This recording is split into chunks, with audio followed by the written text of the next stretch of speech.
Hello everyone. पिछली video में हमने पर्सनल प्रोनाउन को डिस्कस किया था। इस वीडियो में हम देखेंगे रिफ्लेक्सिव प्रोनाउन को। रिफ्लेक्सिव प्रोनाउन का यूज़ कहाँ होता है? जब भी हमारे सेंटेंस में डूअर और रिसीवर किसी भी एक्शन का सेम पर्सन या सेम थिंग होती है, तब हमें जो रिसीवर है उसके प्लेस पर रिफ्लेक्सिव केस का यूज़ करना है, रिफ्लेक्सिव प्रोनाउन का यूज़ करना है। If the doer and the receiver of an action, यदि किसी एक्शन का डूअर और रिसीवर सेम है, इज़ द सेम पर्सन और सेम थिंग, या तो वो सेम पर्सन है या फिर सेम थिंग है। एक्शन किसी पर्सन ने किया है और पर्सन ही रिसीव कर रहा है, और एक्शन किसी थिंग ने किया है और वही थिंग उसको रिसीव कर रही है। Use the receiver in reflexive case. तो जो हमारा रिसीवर है उसको हमें रिफ्लेक्सिव केस में यूज़ करना है। जैसे हमारा जो आई है उसका ऑब्जेक्टिव केस मी और रिफ्लेक्सिव केस माई सेल्फ है। वी का जो ऑब्जेक्टिव केस है वो अस है और रिफ्लेक्सिव केस अवर सेल्फ्स है।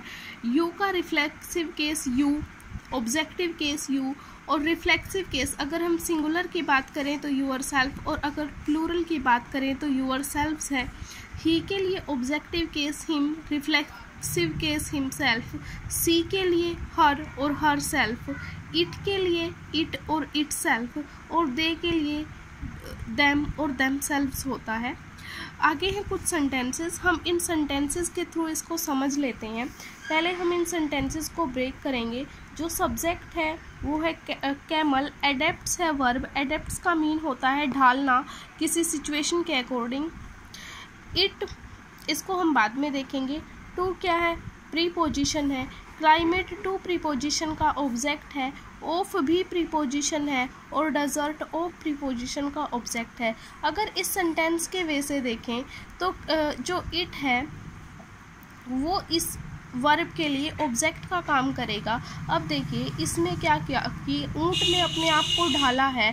जो डेजर्ट का क्लाइमेट है उसके अनुसार, डेजर्ट के क्लाइमेट के अकॉर्डिंग ऊंट ने अपने आप को ढाला है। जो डूअर है वो भी कैमल है और जो रिसीवर है वो भी कैमल है। अगर हमारे सेंटेंस में डूअर और रिसीवर सेम होता है तो हम रिसीवर को रिफ्लेक्सिव केस में लिखते हैं, और इट कैमल के लिए जो रिफ्लेक्सिव केस होगा वो होगा इटसेल्फ। नेक्स्ट सेंटेंस, आई हमारा सब्जेक्ट है, कैन हेल्पिंग वर्ब है और नोट एडवर्ब ऑफ नेगेशन है।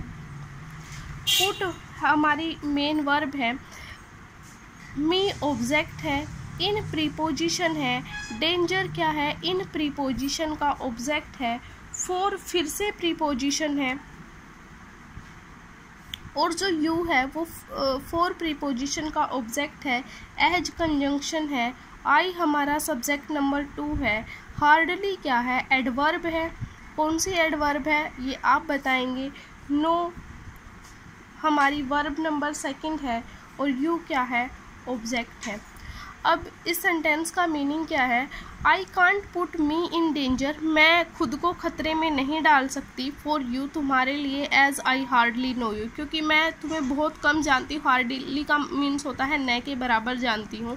तो हमारा जो डूअर है वो आई है। खतरे में डालने का काम आई को करना है, और किसको खतरे में डालना है? खुद को खतरे में डालना है।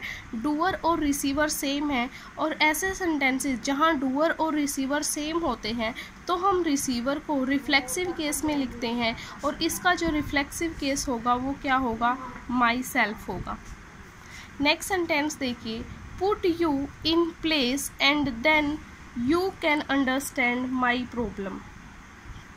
एक वर्ड यहाँ मैं लिखना भूल गई, यहाँ पर लिखना है my place. Put you in my place and then you can understand my problems. Put क्या है? वर्ब है। यू क्या है? पुट वर्ब के लिए ऑब्जेक्ट है। इन प्रीपोजिशन है। माई क्या है? पॉजेसिव एडजेक्टिव है। जो प्लेस क्या है? वो इन प्रीपोजिशन का ऑब्जेक्ट है। एंड हमारी कंजंक्शन है। देन क्या है? Adverb of time. You subject number 2, can helping verb, understand main verb 2, और जो माई है वो पॉजेसिव एडजेक्टिव है, और प्रॉब्लम्स क्या है? जो सेकंड क्लोज है उसका ऑब्जेक्ट है।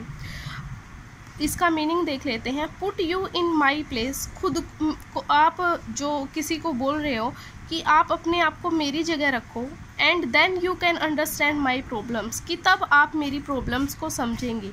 जो डूअर है वो आप हो और जो रिसीवर है, खतरे में आप अपने आप को डालोगे और मेरे प्लेस पर, इसलिए जो डूअर है वो आप हो और जो रिसीवर है वो भी आप हो। तो ये क्या है, you can understand my problems, आप मेरी प्रॉब्लम्स समझेंगे कब, जब आप अपने आप को डेंजर में डालेंगे। तो यहाँ पर जो डूअर ये वाला यू है और रिसीवर ये वाला यू है, तो हम फर्स्ट यू को चेंज करेंगे, इसके प्लेस पर क्या आएगा, यूअर सेल्फ भी ठीक है और यूअर सेल्व्स भी ठीक है, क्योंकि इस सेंटेंस से हमें कहीं भी क्लियर नहीं हो रहा कि ये यू है वो सिंगुलर है या प्लूरल है। बस इतना है कि जो हमें इस सेंटेंस से इतना ही पता चला कि डेंजर में डालने का काम आपको करना है और अपने लिए ही करना है, इसलिए हम इस यू को चेंज करेंगे। क्योंकि कई बार ऐसा होता है कि सेंटेंस का मीनिंग करने के लिए जो सेकंड क्लोज होता है उसका मीनिंग हमें पहले बोलना होता है, और जो फर्स्ट क्लोज होता है उसका मीनिंग हमें बाद में बोलना होता है। जब आप क्लोज पढ़ेंगे, कोऑर्डिनेट क्लोज और सबऑर्डिनेट क्लोज, तब ये क्लियर हो जाएगा कि मेन क्लोज कौन सा होता है। तब तक के लिए आई होप कि आपको ये समझ आ गया होगा। Thank you.